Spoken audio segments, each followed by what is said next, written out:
चापरम् अक्षयानन्तबोधाय तस्मै सिद्धात्मने नमः। 37वां श्लोक हो गया।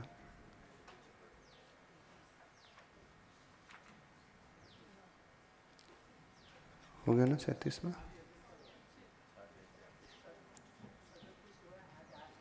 38।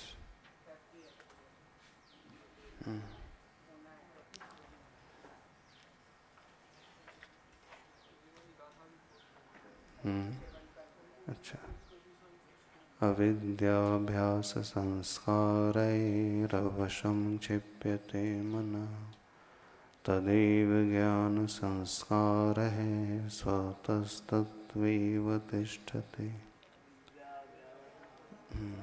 अविद्या रूपी अभ्यास के संस्कार से यह अवश्य होता हुआ मन क्षोभ को प्राप्त हो जाता है और ज्ञान रूपी संस्कार से वह स्वतः ही तत्व में स्थिर हो जाता है। यह बात इस श्लोक में बताई गई थी।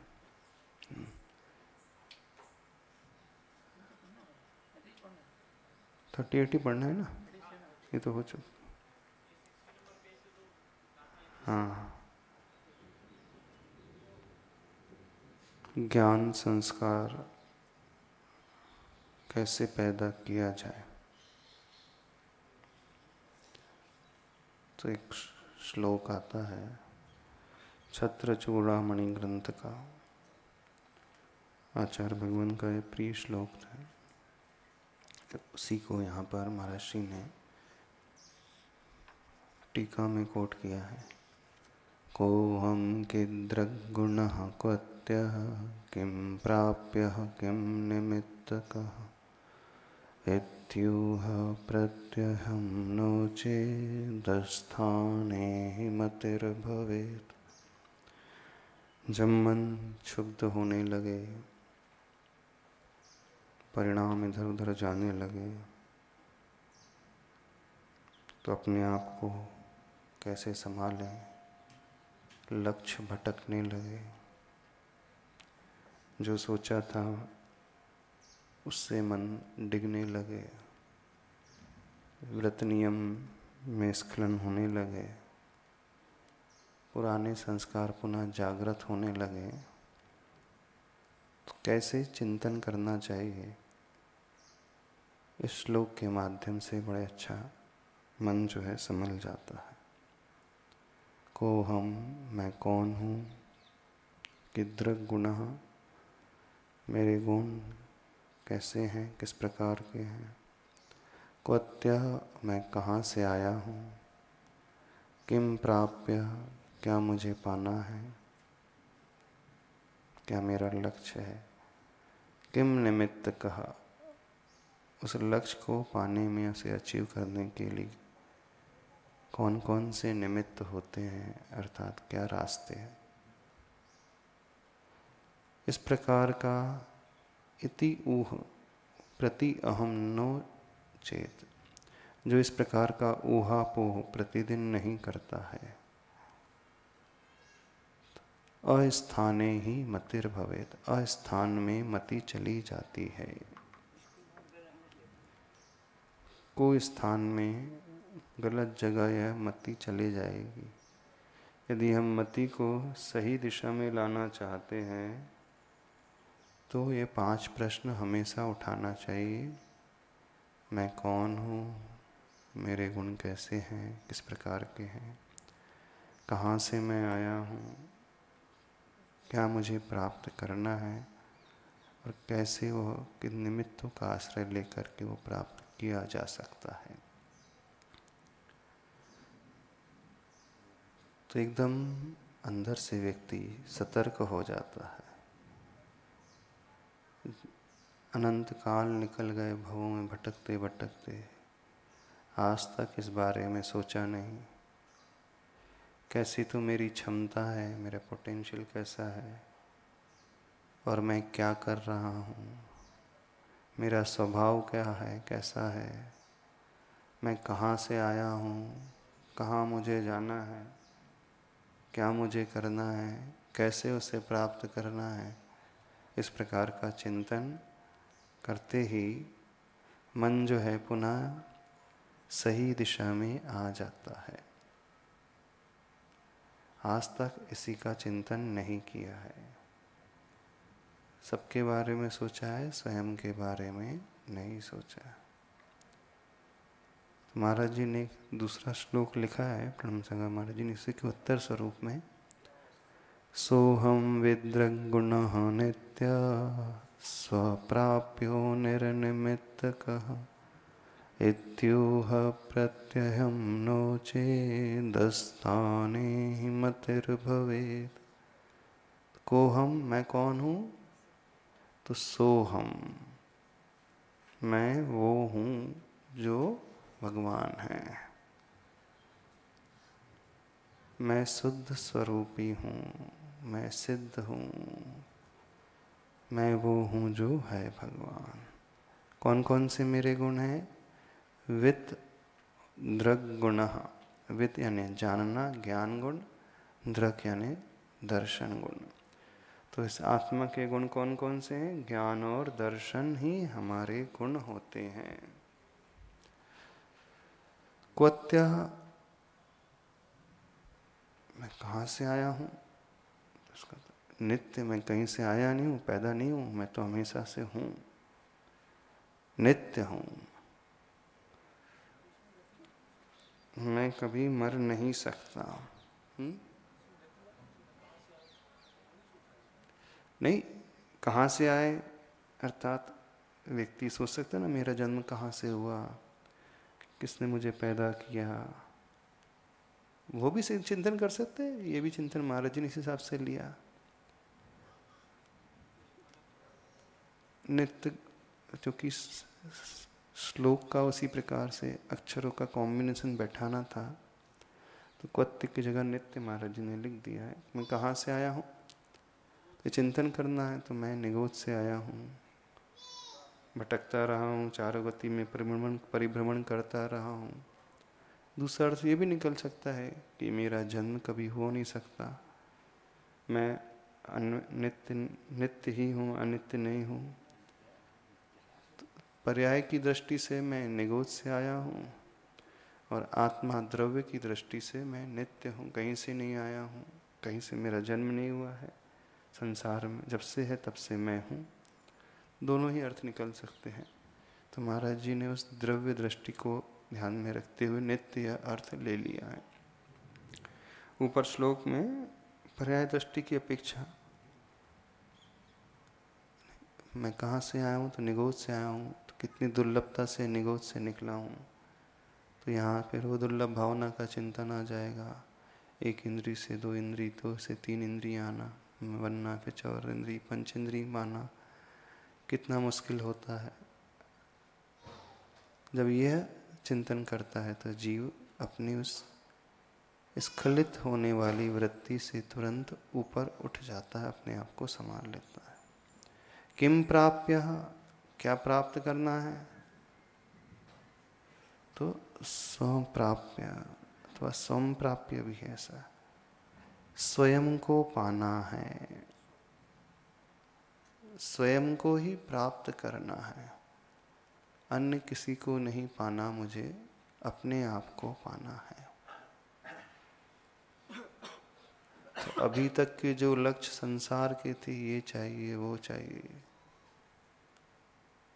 सबका चिंतन रहता ना, ऐसा वैभव चाहिए, इंद्र का पद चाहिए, पुत्र चाहिए, धन चाहिए, कोई व्यक्ति चाहिए। तो लेकिन ये नहीं चाहिए हमें, हमें किसी और को नहीं पाना है, अपने आप को ही पाना। यानी भगवान को भी नहीं पाना, स्वयं के भगवान को पाना है। ये प्रभु जो है, ये तो इस तीर्थंकर, इन्हें भी पाना हमारा लक्ष्य नहीं। गुरु को भी नहीं पाना है, शास्त्र को भी नहीं पाना, देवगुरु शास्त्र में से किसी को नहीं, स्वयं को पाने का लक्ष्य है। तो स्वप्राप्य अथवा स्वम प्राप्य। किम निमित्त का, उसमें निमित्त क्या है स्वयं को पाने के लिए? तो निर्निमित्त का, अर्थात बाहर का कोई रास्ता नहीं, बाहर का कोई आलम्बन नहीं, मात्र अपने ही आत्मा का आलम्बन लेना है। अन्य कोई हमारे लिए आलम्बन नहीं हो सकते निश्चय में। ये देवगुरु शास्त्र भी छोड़ना पड़ता है, इनका भी ध्यान छोड़ना पड़ता है, सिर्फ आत्मा का ध्यान करना पड़ता है। पंच परमेष्टि का भी ध्यान परिग्रह माना जाता है निश्चय में, शुद्धोपयोग में। तो बोले और कोई रास्ता नहीं है, और कोई आलम्बन नहीं, स्वयं का ही आलम्बन लेना है। तो अपनी ही आत्मा का आलम्बन लेकर के आत्मा को प्राप्त किया जा सकता है। नीचे की पंक्ति एज इट इज है, इति ऊह, ऐसा ऊहापो जो प्रति अहम प्रतिदिन नहीं करता है, तो उसकी मति जो है अस्थान में अर्थात विपरीत स्थान में चली जाती है। नीचे की पंक्ति को एज इट इज रखा, ऊपर के जो प्रश्न थे यहाँ उत्तर के स्वरूप में महाराज जी ने बहुत अच्छी संयोजना बैठाई है। कोहम की जगह सोहम, किद्रक गुणा की जगह विद्रक गुणा, क्वत्य की जगह नित्य, किम की जगह स्वम अथवा स्व, किम निमित्त की जगह निर्निमित्त कहा। अच्छा चिंतन किया महाराज जी। हाँ, ये महाराज जी का है। पहला जो है वो छत्र चूड़ामणि ग्रंथ का वादीप सिंह सूर्य जी का है, और उत्तर महाराज जी का ही है। सेम ले लिया उसको।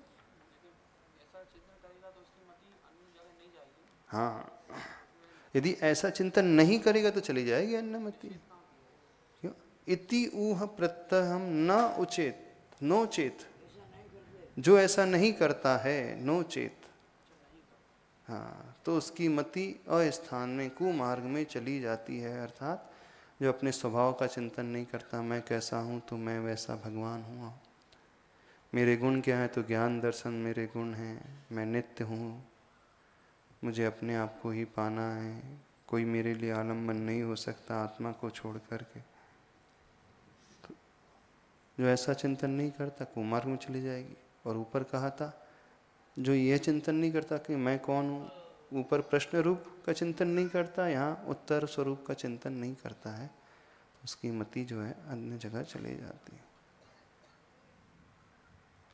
जहाँ तक कि महाराज जी का ही है, प्रणम सागर महाराज जी का ही है, सोहम विद्र गुना, एक बार बताया था महाराज जी ने। तो इस भावना को भाने से जो विक्षिप्त चित्त है वह शांत हो जाता है। ये ही भावना जो है ज्ञान संस्कार वाली भावना कहलाती है। अर्थात ज्ञान संस्कार वाली भावना कौन सी भावना? 12 भावना का चिंतन, शुद्ध भावना का चिंतन, वैराग्य भावना का चिंतन, 5 भावनाओं का चिंतन, 5 व्रत की, मैत्री आदि 4 भावना का चिंतन करने से, धर्म भावना का चिंतन करने से व्यक्ति एकदम स्थिर हो जाता है, ऐसा कहा है। अगला श्लोक देखते हैं 38वां। एवं विद्ध अभ्यासेन किम स्याद इत्यह,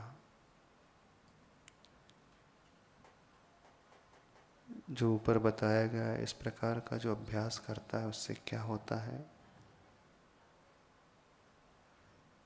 क्या लाभ होता है ज्ञान संस्कार की भावना भानने से। अपमानादयस्तस्य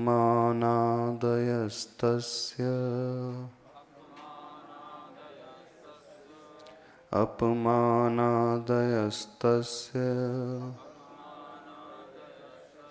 विक्षेपो यस्य चेतसः नापमानादयस्तस्य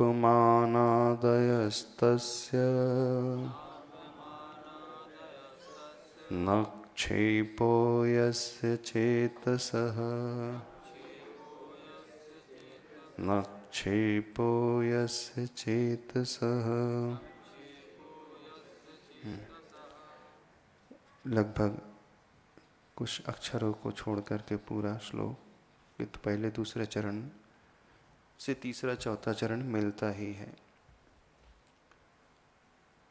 अपमान आदयः, इसकी संधि विच्छेद करेंगे तो क्या निकलेगा? अपमान नादय, अपमान आदयः अर्थात अपमान आदि, तस्य उसके होते हैं। अपमान आदि की भावना किसे उत्पन्न होती है? कौन सा ऐसा जीव सोचता है कि मेरा अपमान हो रहा है, मुझे सम्मान नहीं दिया जा रहा है, मुझे पूछा नहीं जा रहा है, हाँ, मुझे निग्लेक्ट किया जा रहा है।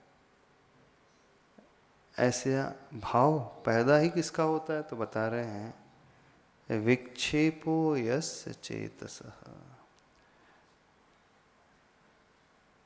जिसका चेतन, चेतस यानी मन है, जिस मन में क्षोभ होता है अर्थात जिसका मन विक्षिप्त होता है, वही ये सोचता है कि मेरा अपमान किया जा रहा है।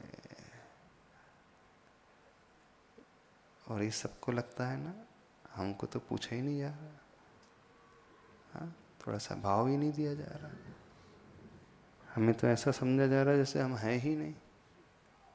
लगता है कि नहीं? घर के छोटे जो हैं रिस्पेक्ट ही नहीं करते, बिना पूछे सब करते चले जाते हैं, अथवा हमारी इंसल्ट की जा रहे हैं, अथवा हमारे लिए अपशब्द कहे जा रहे हैं। किसके मन में ये भावना पैदा होगी? यस्य चेतसः विक्षेपः, जिसके मन में क्षोभ होता है वही ये विकल्प अपने मन में उठाता है। और न अपमानादयः तस्य न क्षेपो यस्य चेतसा, और अपमान आदि उसका नहीं होता है जिसका चित्त क्षोभ से भरा नहीं रहता है। जिसके चित्त में क्षोभ होता है तो उसे ये भावना पैदा होती है मेरा अपमान हो रहा है। जिसका चित्त में साम्य भाव रहता है उसे लगता ही नहीं कि मेरा अपमान हो रहा है कि नहीं, उस ओर उसकी दृष्टि जाती ही नहीं। प्रशंसा की भावना जिसके मन में रहती है वही जीव अपमान को फील करता है। जो ये सोचता है कि मुझे प्रशंसा मिले, मेरी प्रशंसा की जाए, मुझे रिस्पेक्ट दिया जाए, आत्म प्रशंसा और पर निंदा, परात्म निंदा प्रशंसा, सद असद गुणोच्छादनोद्भाव भवश्च नीचैर गोत्रस्य, स्वयं की प्रशंसा और पर की निंदा से नीच गोत्र का आश्रव होता है। और शायद इस सबको भाव पैदा हो जाता है प्रशंसा का। नहीं, आप कहेंगे नहीं महाराज हमें प्रशंसा का तो भाव नहीं होता, लेकिन अपमान बर्दाश्त नहीं होता है। यदि अपमान बर्दाश्त नहीं हो रहा है तो वो प्रशंसा की ही आकांक्षा लिए हुए हैं। कहना अलग है कि हम प्रशंसा नहीं चाहते हैं, पर हमारी सुनी क्यों नहीं जा रही है? जिसके मन में ये भाव आता है मेरी सुनी जाए तो प्रशंसा चाह रहा है, छोटा होकर के हमारे सामने बोलता है, ये भाव आ रहा है तो प्रशंसा की चाह है अंदर ही अंदर। जिसके चित्त में क्षोभ नहीं होता है उसे कोई अपमान का भाव ही नहीं पैदा होता। कुछ भी करते रहे दुनिया उसे कुछ नहीं लगता, गाली भी दे तो उसे कोई फर्क नहीं पड़ता, थूक भी दे उसके ऊपर तो कोई अंतर नहीं, पत्थर भी बरसाए तो कुछ नहीं। आप कहो कि महाराज जी पत्थर बरसाना तो हम सहन कर लेंगे, लेकिन अपशब्द सहन नहीं होते। कोई उपसर्ग ऐसा कर दे, पत्थर फेंक दे, पानी फेंक दे, प्रहार करने लगे, लकड़ी से मारने लगे, वो तो सहन हो जाएगा, लेकिन क्या सहन नहीं होगा? हाँ, शब्दों के बाण सहन नहीं होते। रियल बाण तो सहन हो जाएंगे, लेकिन शब्दों के बाण सहन नहीं होते। यदि ये है भाव, तो समझना उसका चित्त जो है क्षोभ से सहित है।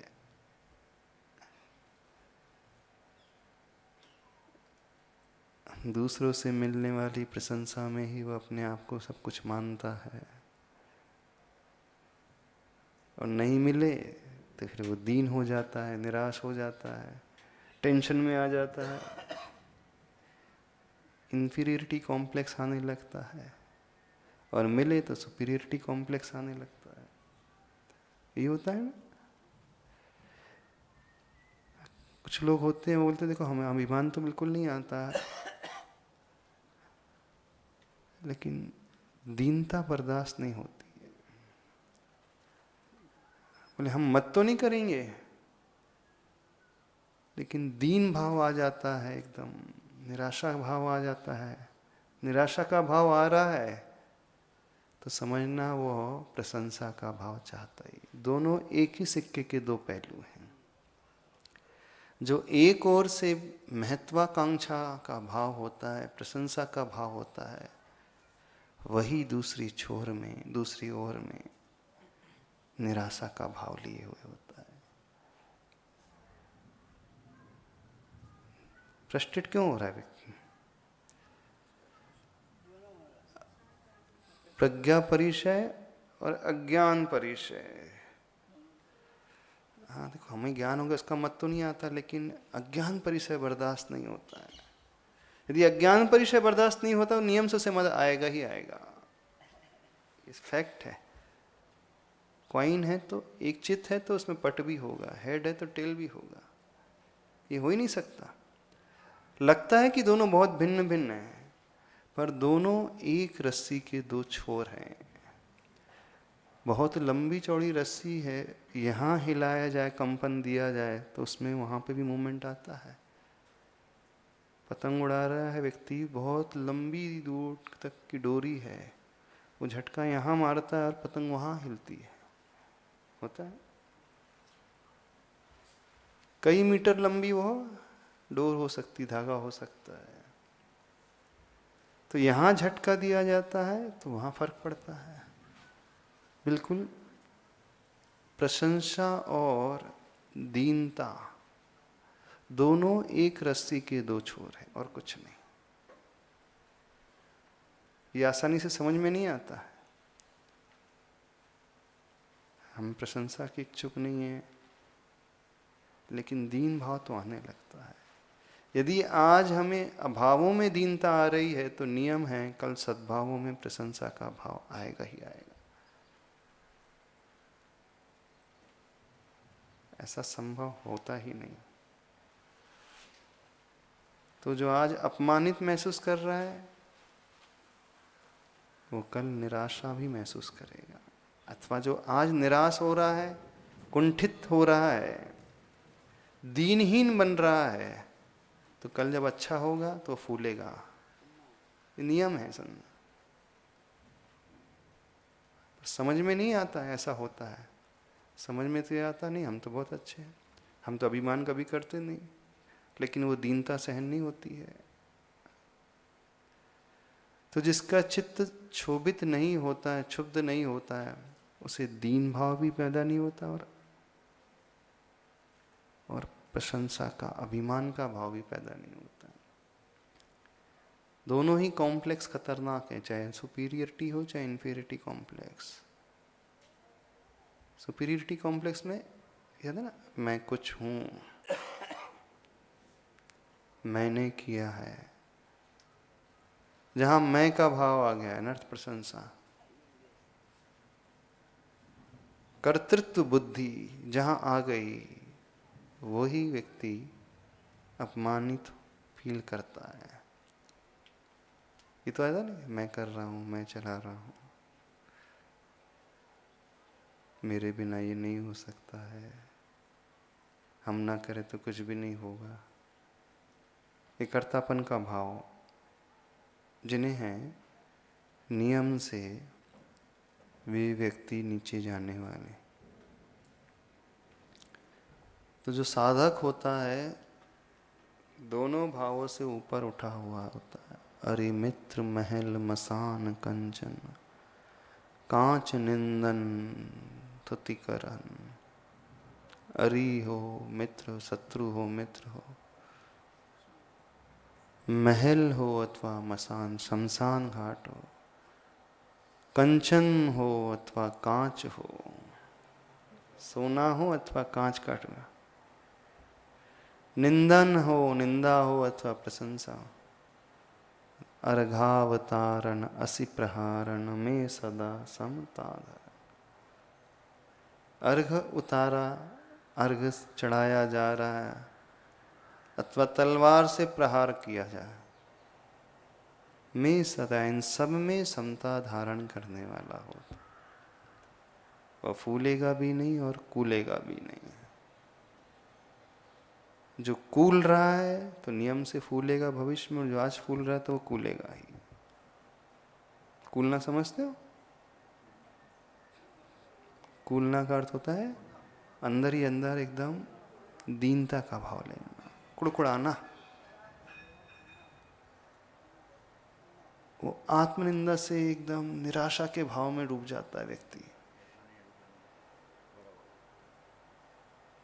और ऐसा व्यक्ति जिंदगी में कुछ नहीं कर पाता, जो निराशा में डूब जाता है। वो एकदम डीमोटिवेट हो जाता है, उसकी आत्मशक्ति समाप्त प्राय हो जाती है। तो अच्छा से बोलते हैं, प्रज्ञा परिचय और अज्ञान परिचय दोनों को सहन करना सीखिए। जिसे एकदम निराशा घेर रही है, इसका अर्थ है कि अन्य की प्रज्ञा को वो बर्दाश्त नहीं कर रहा है, तभी तो निराश हो रहा है एकदम। क्यों नहीं समता में रहता? ठीक है, कर्म का उदय, हमारी क्षमता नहीं इतनी, ज्ञानावरणी कर्म का क्षयवशम नहीं, इस कारण ज्ञान नहीं हो रहा। पर ज्ञान हो जाए तो फूलना भी नहीं। कैसे संभालेगा? अरे हमारे ज्ञान की कीमत है ही कितनी। क्षयोपशमिक ज्ञान होता है, और क्षयोपशम ज्ञान तो जो होता है कुछ समय में छूट जाता है। यदि पढ़ो नहीं, रिवाइज नहीं करो तो भी भूल जाते हैं। कितना भी पढ़ लिया, कितना भी विषय समझ लिया, याद कर लिया, कंठस्थ कर लिया, रिवीजन ना हो तो गायब हो जाती है, सारी विद्या चली जाती है। तो क्षयोपशमिक ज्ञान बिल्कुल ऐसा ही ज्ञान है, ऊपर ऊपर से रहने वाला है। ज्ञान तो क्षयिक होता है। तो जैसे ही वो क्षयिक ज्ञान की ओर देखता है, भगवान के ज्ञान की ओर देखता है, तो उसका अपमान, उसका जो अभिमान का भाव था एकदम शांत हो जाता है।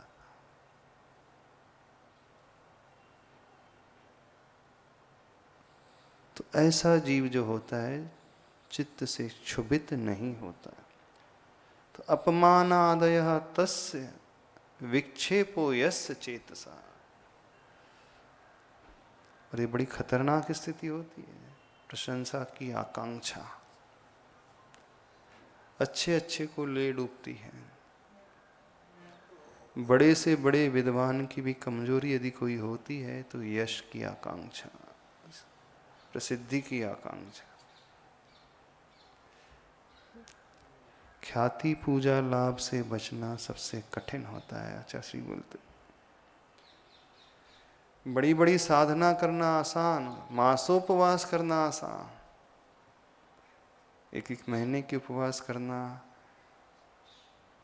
लेकिन प्रसिद्धि से बचना कठिन। शुरू में नहीं होती उसकी प्रसिद्धि की आकांक्षा, शुरू में तो कर्म निर्जरा की आकांक्षा होती है। इस ओर बढ़ता है साधक, आत्म कल्याण के भाव से ही बढ़ता है। लेकिन जब पूजा मिलने लगती है, सम्मान मिलने लगता है, भीड़ आने लगती है, जय जयकार होने लगती है, अंदर से उसके परिणाम एकदम सहज बने रहे, बहुत कठिन। बहुत कठिन होते हैं। साम्य भाव में अपने आप को बना करके रखना। तो ख्याति पूजा लाभ को जीतना हर एक के बस की बात नहीं होती। द्रव्य साधना तो कोई भी कर लेगा, बहिरंग तपस्या तो कोई भी कर लेगा, व्रत है, उपवास है, रसों का त्याग है, ऊनोदर है, वृत्ति परिसंख्या, ज्ञान की प्राप्ति, जी लगा करके स्वाध्याय करना, को याद कर लेना, ये तो हो जाएगी। लेकिन जो उपलब्धि हो जाती है उसके बाद अपने आप को बचा करके रखना, वो सबसे कठिन होता है। 11 अंग 10 पूर्व तक पहुंचना आसान है, लेकिन 10वें पूर्व में प्रवेश करते ही लालच में आ जाता है। 500 लघु विद्या और 700 महाविद्या, 500 महाविद्या 700 लघु विद्या खड़ी हैं हाथ जोड़ करके, स्वामी आज्ञा दीजिए, तो प्रभावित हो जाता है। जैसी आप आज्ञा देंगे उसी के अनुसार चलेंगे, तो बस वहीं से वो गिर जाता है, वो अभव्य हो जाता है अथवा मिथ्या दृष्टि हो जाता है। स्वीकार का भाव आया तो मिथ्यात्व। 1200 विद्या खड़ी हैं, महाविद्या और लघु विद्या, एक्सेप्ट कर लेता है व्यक्ति। और आज की विद्या कौन सी है? भीड़ है ना, जय जयकार, नाम, हाँ सब आपकी कृपा से हो रहा है, बस इतना बोलते ही सुनते ही अरे वाह, अंदर ही अंदर गुदगुदी होने लगती है। गुदगुदी होती, हाँ ये ऐसे समझ में नहीं आती है। कैसे समझ में आती है? जब 1-2 बार हमारा नाम ना लिया जाए और मन में विकल्प हो रहा तो समझ में आ रहा है, समझना कि गुदगुदी होगी उसे। जब उससे मन में विचार आ रहा है कि मेरे पास तो कोई आ ही नहीं रहा दर्शन करने, तो समझना उसको प्रशंसा की चाह है। उनके पास इतनी भीड़, हमारे पास तो कोई है ही नहीं,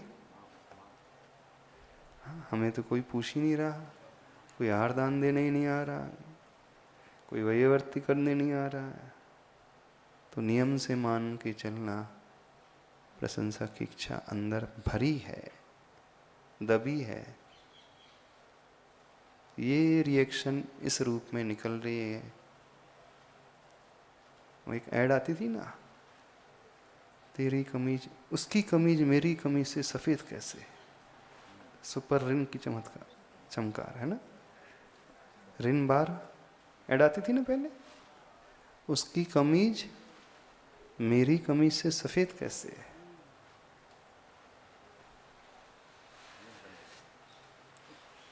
अपना नहीं दिख रहा है, उसका दिख रहा है, उसकी सफेदी नजर आ रही, उसका वैभव नजर आ रहा है। उसके पास इतनी संपदा क्यों है, उसके पास इतनी गाड़ियां क्यों है, उसका व्यापार इतना क्यों चलता है, उसका मकान इतना अच्छा क्यों, उसका परिवार इतना अच्छा क्यों है। तो नियम से वो क्षुब्ध मन वाला व्यक्ति है, वो प्रशंसा का आकांक्षी है वो व्यक्ति। जब जब हमें दूसरा नजर आने लगे तो समझना यह तो व्यक्ति दीनता का शिकार हो जाएगा अथवा अभिमान से ग्रसित हो जाएगा। इंफीरियरिटी कॉम्प्लेक्स घेर लेगा अथवा सुपीरियरिटी कॉम्प्लेक्स घेर लेगा। क्षुब्ध मन वाला बहिर्मुखी दृष्टि वाला होता है। वह अपने आप को बड़ा दूसरों को कहने में स्वीकारने वाला होता है। हाँ, 4 लोग प्रशंसा करेंगे तो लगेगा कि मैं बड़ा हूं, बहिर्मुखी दृष्टि की पहचान।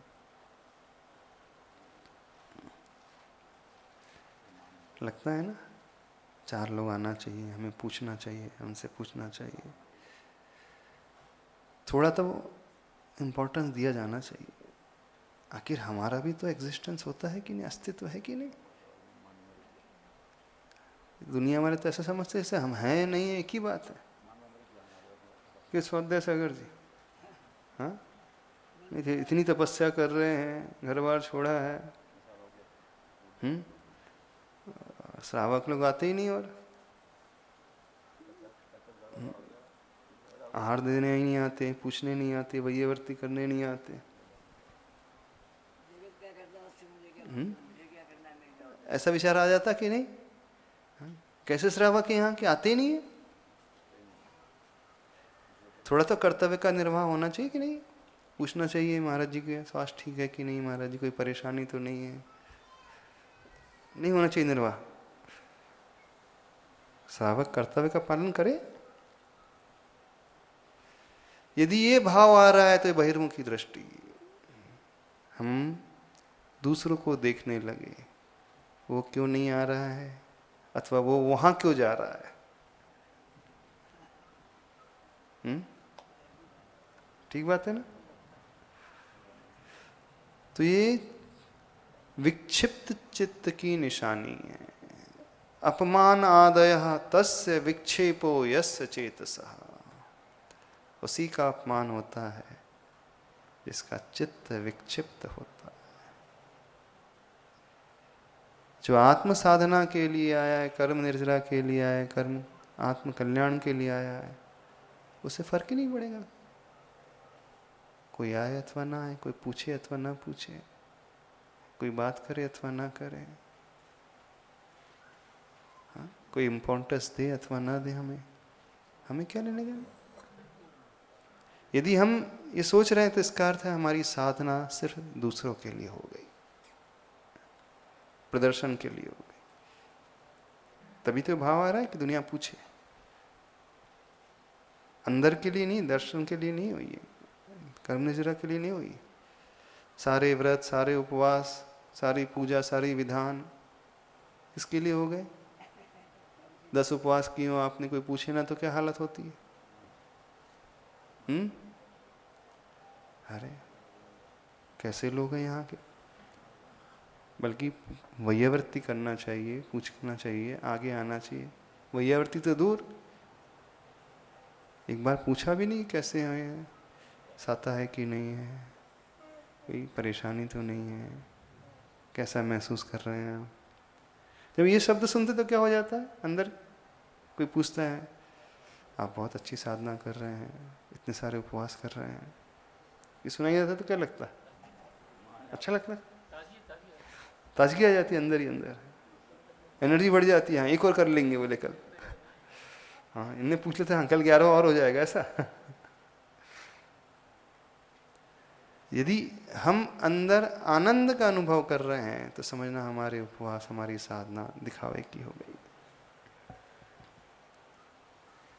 ये स्वयं को पकड़ना पड़ेगा, हमारा मन क्या कहता है।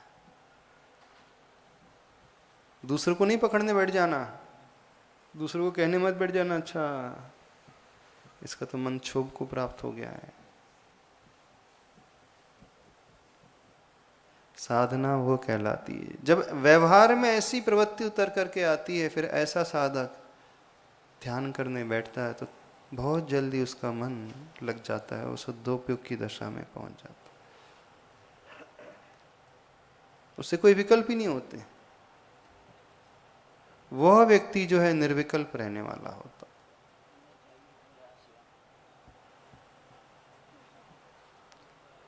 तो साधना दूसरों के लिए नहीं होती, साधना स्वयं के लिए होती। चाहे व्रत की साधना हो, उपवास की हो, चाहे दान की हो, चाहे पूजा की हो, चाहे स्वाध्याय की हो।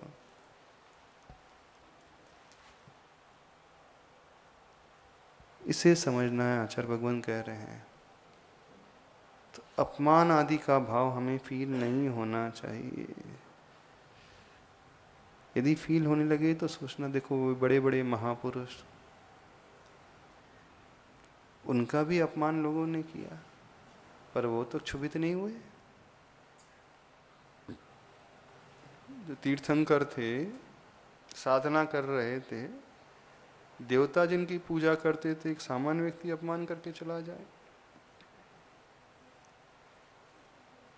तो हमारा अच्छा अथवा हमारा बुरा होना उन पर आधारित हो गया। वो पूजा करेंगे तो हम अच्छे, ना करें तो हम बुरे हो गए। क्यों ऐसा? वो सम्मान दे, हाँ तो हमारी साधना है, और वो पूछे ना तो हमारी साधना नहीं, कम हो जाएगी साधना। इसे जीतना है। ये परिचय बड़ा खतरनाक है। इसी का रूप है प्रज्ञा परिचय और अज्ञान परिचय। उसे सिद्धांत ग्रंथों में प्रज्ञा अज्ञान के रूप में कह दिया, यहाँ मान अपमान के रूप में कह दिया। बात एक ही है। तो जो कॉम्प्लेक्स की भावना पैदा होती है वो इसी बात को लेकर के। कई लोग बड़े दीन हो जाते हैं, मुरझाए रहते हैं, एकदम निराश हो जाते हैं, हताश हो जाते हैं, बोले हम कुछ कर ही नहीं सकते हमारी ज़िंदगी में। तो समझना वो प्रशंसा का आकांक्षी है ही। आज अभावों में निराश हो रहा है, कल सद्भावों में फूल जाएगा वो। आज रस्सी का ये छोर हिल रहा है, आगे जाकर के वो हिलने लगेगा। बस यही होगा और क्या होगा। दोनों में ज़्यादा अंतर नहीं होता। इसलिए आचार्य भगवान कहते हैं साम्य भाव लाना सीखें, समता का भाव। न अपमान आदय तस्य न क्षेपो यस्य चेतसा। और उसका अपमान नहीं होता है जिसके चित्त में कोई क्षोभ नहीं होता। और ये वही कर सकता है जो बाहर की ओर दृष्टि नहीं, अंदर की ओर दृष्टि लाने वाला, आत्मा की ओर जिसकी दृष्टि रहती है, वही जीव इस प्रकार की साधना को अच्छे से कर सकता है। नहीं तो छोटी छोटी बातों को लेकर के विकल्प होने लगेंगे।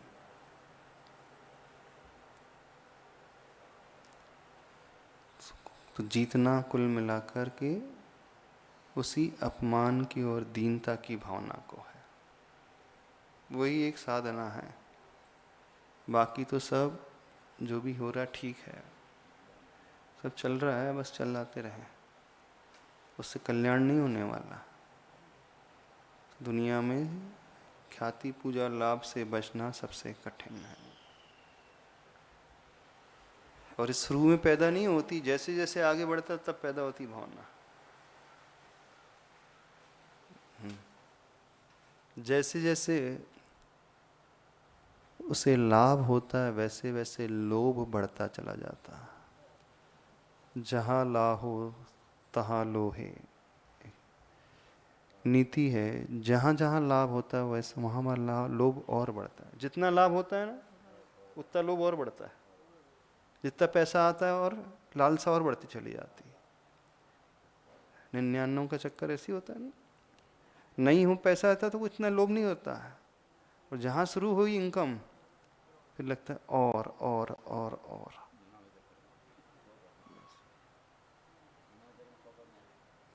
तो साधना के साथ भी ऐसे ही है, जहाँ थोड़ा बहुत कुछ पाना मिलना शुरू हुआ फिर और लालसा भूख बढ़ती चली जाती। और जिसे नहीं मिल रहा है इसका अर्थ ये नहीं कि वो भी ठीक ही है, वो दूसरे कॉर्नर में पहुंच गया, वो हीनता के भाव में, दीनता के भाव में पहुंच गया। वो ये सोच रहा है मुझे तो कुछ नहीं मिल रहा है। तो दोनों अब परेशान है, एक मिलने से परेशान और एक ना मिलने से परेशान। ख्याति पूजा मिल रही है उससे परेशान है, और एक वो है जिसे नहीं मिल रही तो उससे परेशान, मुझे क्यों नहीं मिल रही, अथवा उसे क्यों मिल रही है। तो परेशान दोनों हैं, स्वभाव में दोनों नहीं है, दोनों का चित्त जो है विक्षिप्त है। इसी बात को आचार्य कह रहे हैं। तो जिस मन को क्षोभ है उसी मन को अपमान आदि है, और जिस मन को क्षोभ नहीं है उसको अपमान आदि भाव नहीं होते हैं। तो जैसे पिछले श्लोक में कहा था ना, तो ज्ञान रूपी संस्कार के माध्यम से जब अपनी आत्मा में स्थित होने लगता है तो वह क्षोभ से ऊपर उठ जाता है। क्षोभ से ऊपर उड़ गया, फिर मान अपमान सम्मान में उसे कोई फर्क नहीं मिलेगा रहेगा। मिले तो भी कुछ लेना देना नहीं, ना मिले तो भी कोई फर्क नहीं पड़ेगा। क्यों क्यों नहीं फर्क पड़ेगा? क्योंकि मैं आत्मा के लिए साधना कर रहा हूँ, न कि ये बहिरंग उपलब्धि के लिए, उपाधि के लिए साधना कर रहा हूँ। उपाधि, टाइटल मिल जाए, विशेषण मिल जाए, हाँ बहुत बड़ा है कार, ये मिल जाए, आपकी साधना बहुत बड़ी है, बस यही तो सुनना है। समझ में आ रहा है?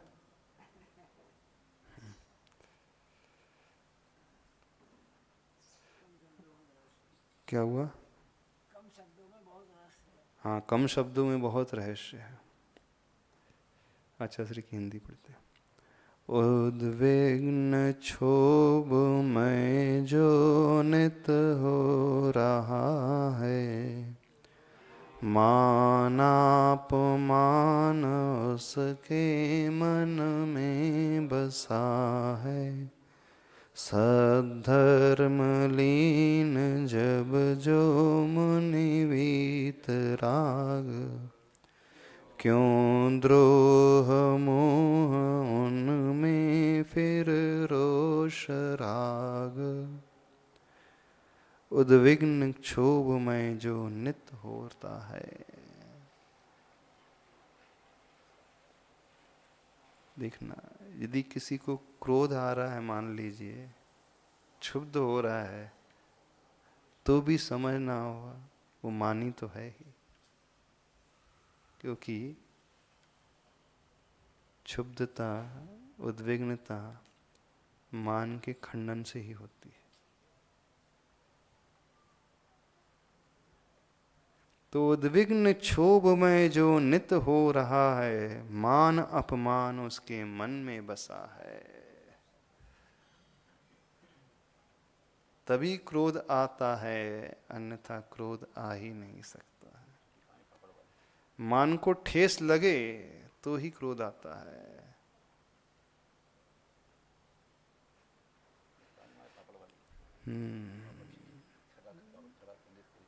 मान अपमान उसका।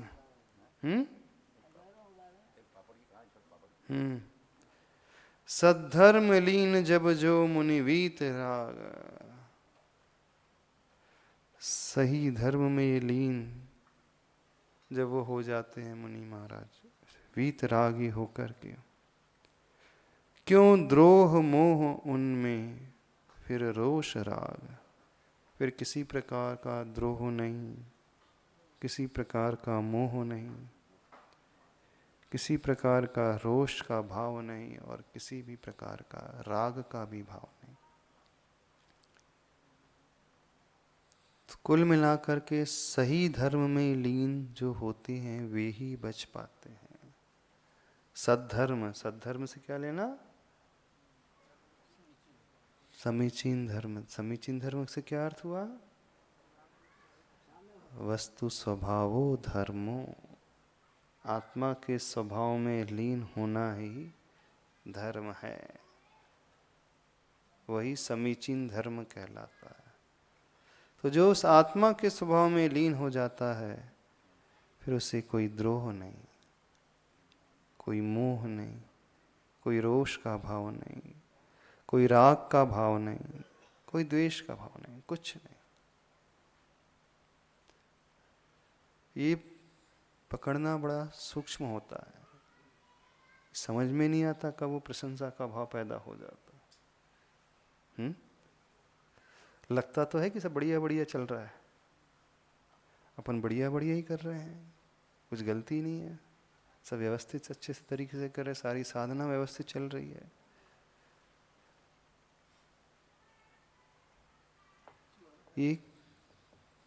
एकाध बार जब ऐसी घटना घटती तब समझ में आता, वो परीक्षा की घड़ी होती है कि कितना मान का भाव अंदर बैठा था। सामान्य स्तर में कुछ होता ही नहीं, तो सहजता से चलता रहता है, वो उसमें ज्ञात ही नहीं होता है। जब कोई ऐसा निमित्त मिलता है, अरे हमें तो पूछा ही नहीं जा रहा है, पर विकल्प हो गया तो मानना अब है तो अंदर। तो इससे पकड़ना भी आसान नहीं होता है, स्वयं की ओर देखना होता है, स्वयं की साधना को भी देखना होता है, और साधना के पास पश्चात सोचना होता है कहीं ऐसा तो नहीं मुझे वो लहर आने लगी है। वही व्यक्ति स्वयं ही देख पाएगा, कोई अन्य पहचान भी नहीं पाएगा। और यह प्रशंसा पाने के लिए यह भी आवश्यक नहीं कि कोई दूसरा हो तो ही है, इसमें एकांत में बैठे बैठे भी व्यक्ति फूल सकता है। कोई निमित्त नहीं है, कोई है नहीं सामने, कोई भीड़ नहीं है, अंदर ही अंदर वो फूल सकता है, अंदर ही अंदर उसे लगने लगेगा अच्छा सा, हाँ, कुछ तो हो रहा है, कुछ तो कर रहा हूं मैं, हाँ, कुछ साधना तो होने लगी है मुझसे, पहले तो इतनी भी नहीं होती थी, अब तो होने लगी। हाँ, तो अकेले होकर के भी व्यक्ति अंदर ही अंदर स्वयं अपने आप को शाबाशी देता है, अपनी पीठ स्वयं थपथपाता है। हाँ, तो स्वयं पीठ थपथपाने की जो भावना है वह भी प्रशंसा को पाने की ही भावना है, और कुछ नहीं। उत्साह बना करके रखना ये अलग बात है, हतोत्साहित ना होने पाए इस कारण अच्छी सोच बना करके रखना, मोटिवेट अपने आप को करते रहना, वो अलग है। लेकिन प्रशंसा थोड़ी सी अलग हो जाती है। अंतर कैसे करें, तो वो स्वयं को ही अध्ययन करना पड़ेगा। हम अपना उत्साह बढ़ाने के लिए कर रहे हैं कि प्रशंसा पाने के लिए कर रहे हैं, स्वयं को समझना पड़ेगा, कोई और नहीं समझ सकता हमारे लिए। हम नेगेटिविटी में ना चले जाएं, एकदम शिथिल ना हो जाएं, क्योंकि उत्साह नहीं बढ़ेगा तो शिथिल भी हो जाता है व्यक्ति। प्रोत्साहन उसे मिलते रहना चाहिए, पर प्रोत्साहन के नाम पे वो कई बार प्रशंसा का पोषण करने लगता है, ऐसा हो जाता है। बड़ा सूक्ष्म अंतर है, गहराई को लिए है। इसलिए हर साधक को स्वयं देखते रहना चाहिए अपने आप को, कब हमारा मन प्रशंसा चाहने लग रहा है, अथवा कब हम दीनहीन होने जा रहे हैं, होते चले जा रहे हैं। प्रशंसा से बचना फिर भी कदाचित आसान हो जाता है, लेकिन दीनता से बचना और कठिन होता है। बहुत आसानी से वो दीनता का शिकार हो जाता है, हीन भावना उसके मन में पनपने लगती है। नहीं, हीन भावना कि मैं तो कुछ कर ही नहीं पा रहा हूं, ऐसा निराशा में डूबने लगता है। हाँ, बहुत उसमें और जल्दी उतर जाता है वो। प्रशंसा में तो समझ में आता है कि गलत कर रहे हैं, निराशा में डूबने में उसे समझ में नहीं आता मैं गलत कर रहा हूं। क्योंकि प्रशंसा में एक उपलब्धि हो जाती है, उपलब्धि के बाद ही प्रशंसा की भावना पैदा होती है। और दीनता का भाव में वहां कुछ उपलब्धि होती ही नहीं, सोचते हैं मिले मिले, नहीं मिलता है, अंदर ही अंदर घुटने लगता है, तो भी वो नीचे की ओर जा रहा है। तो दोनों ही परिस्थिति में स्वयं को संभालना है, प्रशंसा भी नहीं चाहना, दीनता भी नहीं, जो है सो है, ठीक है। हाँ, पुरुषार्थ करते जा रहे हैं, जैसा होगा भाग्य में जितना है मिल जाएगा, मिल जाएगा, जितना मिलना था मिल जाएगा। बस ये भावना, जो है सो है, स्वीकार्य का भाव, जितना मिल रहा है तो भी ठीक है, नहीं मिल रहा तो भी ठीक है, अधिक मिल रहा तो भी ठीक है, कोई आकांक्षा नहीं, कोई दीनता नहीं। तब कहीं जाकर के व्यक्ति की साधना हो पाती है। बस इतना ही रखना। बोधि समाधि परिणाम शुद्धि स्वात्मोपलब्धि शेषौक सिद्धि चिंतामणि चिंतित वस्तुदान त्वां वंदमानस्मि मास्तुते।